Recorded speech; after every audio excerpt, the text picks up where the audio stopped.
This year, both Mercedes-Benz and Land Rover have introduced new compact crossovers with fancy new names. The GLC and Discovery Sport both blend luxury, capability, and practicality. But which one does it better?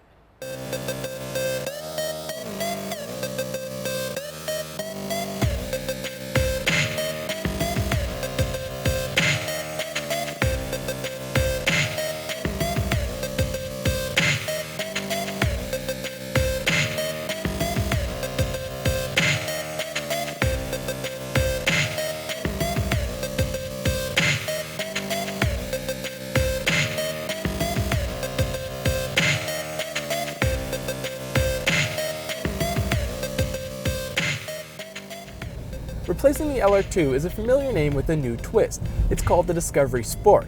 It's a smaller vehicle than the Discovery, but it still promises the usual Land Rover off-road prowess by offering 8.3 inches of ground clearance. That means it can crawl over taller objects than pretty much any other compact crossover on the market, including the GLC. Power for the Sport comes from a 2-liter turbocharged 4-cylinder engine that makes 240 horsepower and 250 pound-feet of torque. It's paired up to a 9-speed automatic that can send power to all 4 wheels. As I've found with a lot of transversely mounted engines featuring a 9-speed automatic, the transmission in the Discovery Sport is not that great. It takes a long time to find gears, and when it does finally find them, it jerks hard into them, and the transition between gears a lot of times is less than smooth. The engine does provide good power though, and it is pretty quiet in operation. There is a little bit more road and wind noise though that makes it into the cabin than I expected in a vehicle at this price point. The ride is also a bit choppy for this segment, but that's a byproduct of the Discovery Sport's off-road capabilities. The interior does have the nice usual Land Rover design, and the materials for the most part are pretty good, but some of the switchgear looks tired and its placement seems like an afterthought. Most evident are the window switches on top of the doors. Now if you look at the driver's side and the passenger side, they're the exact same size, and that's so they can easily be switched between left-hand drive and right-hand drive production. But in a vehicle costing this much, it looks kind of cheap. And speaking of a mixed bag, the infotainment system is a bit laggy, yet is very clear and easy to use. The Discovery Sport ride, drives, and handles more like a traditional SUV than a modern crossover. It still leans a little bit more towards off-road prowess than on-road drivability.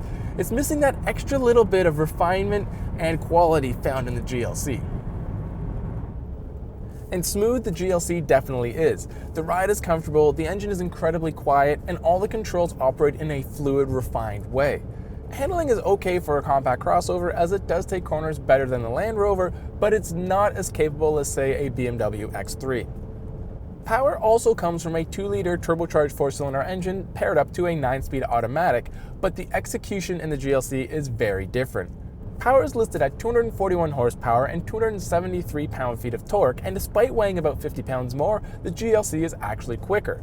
Mercedes claims it can go from 0 to 60 miles per hour in 6.4 seconds, and that's almost a second and a half faster than the Land Rover. Not only is it faster, but it responds quicker to throttle inputs and gets better fuel economy. During my testing, the GLC returned an average of 22.8 miles per gallon, while the Discovery Sport could only muster 19.1. But the biggest difference comes down to the transmissions. The 9-speed in the GLC works great. It changes gears quickly and near seamlessly. This really is one of the best 9-speeds on the market. And I also really like all the customizable adjustable drive modes in the GLC. The Land Rover doesn't have those, but it does have the expected off-road modes.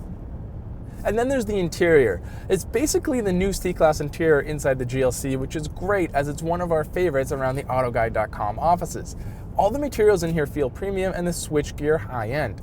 As a whole, the GLC is just a more substantial, better put together product.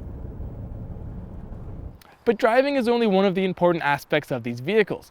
Despite the GLC being over 2.5 inches longer, the Discovery Sport trumps it by offering a 3rd row of seats. Yeah, these 2 back seats may be pretty tight and uncomfortable and meant only for kids, but they're good to have in an emergency.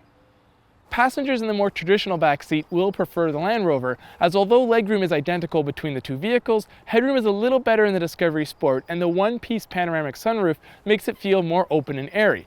As well, the armrests are set at better angles. Cargo capacity with the 3rd row folded does once again favor the Discovery Sport, but the advantage isn't as big as the numbers would suggest. As tested loaded up with options, both vehicles can become a bit pricey. The Discovery Sport HSC Lux clocks in at just over $53,000, while the GLC 300 4MATIC eclipses the $58,000 mark. With more performance, better fuel economy, and higher levels of refinement, the GLC is the better vehicle. The question is it $5,000 better? In my opinion, yes it is.